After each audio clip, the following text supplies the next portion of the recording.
हम 2-3 चीज़ों को हमने कहा है कि हम पूरा दोनों डिस्ट्रिक्ट के लिए हम चाहते हैं कि यहाँ इंडस्ट्री वगैरह आए, थोड़ा पलायन दूर हो और इकोनॉमी थोड़ा बेहतर हो, रेल वगैरह आए तो रास्ते चलने के लिए भाड़ा कम में होता है। ये सब दोनों चीज़ों को हमने कहा है, लेकिन हमारा जो प्रमुख मुद्दा है वो इसी पर है, जो हमने कहा अभी कि आप 7वां नंबर कॉलम को खोलना पड़ेगा और वहाँ सरना कोड को लिखा करके जैन से ज़्यादा हो जाएगा तो आपको कोड देना होगा।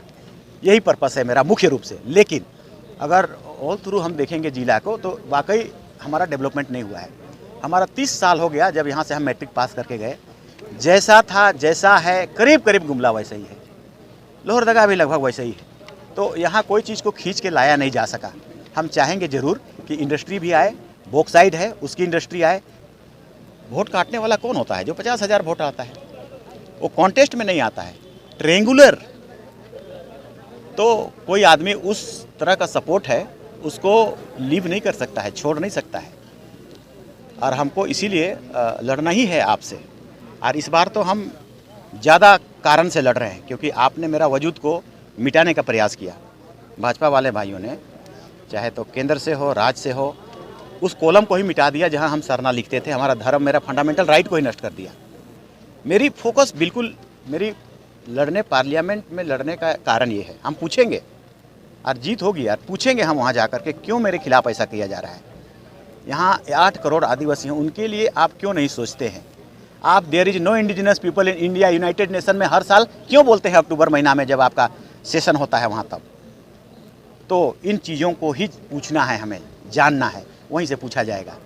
तो ये पर्पस है। तो आपने इस बात को रखा कि अलायंस का टिकट आपको मिलना चाहिए, आपकी उसकी प्रयास किया गया था क्या? किया गया था। हमने तो कह दिया था 2 साल पहले, हमको टिकट दो मत दो, दो ठीक, नहीं दोगे तो ठीक, हम लड़ेंगे ही। पर यह आरोप लगता है कि आप भाजपा को जिताने के लिए चुनाव लड़ते हैं। देखो, भाजपा को हम क्यों जिताएंगे?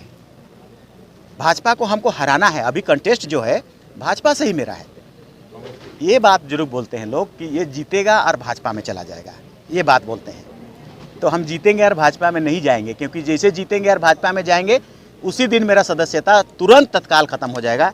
10 शेड्यूल का ये देखो आप, हम लोग हिंदी वाला लेके आए हैं। दल बदल विरोधी कानून के तहत किसी जनप्रतिनिधि को अयोग्य घोषित किया जा सकता है यदि कोई निर्दलीय निर्वाचित सदस्य किसी राजनीतिक दल में शामिल हो जाता है। इससे ज़्यादा स्पष्ट नहीं है। मतलब निर्दलीय उम्मीदवार के लिए बहुत स्ट्रिक्ट है।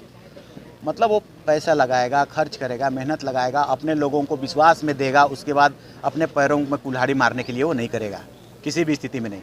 वो सदस्यता को आ बैल मुझे मार कभी नहीं करेगा, वो इम्पॉसिबल है।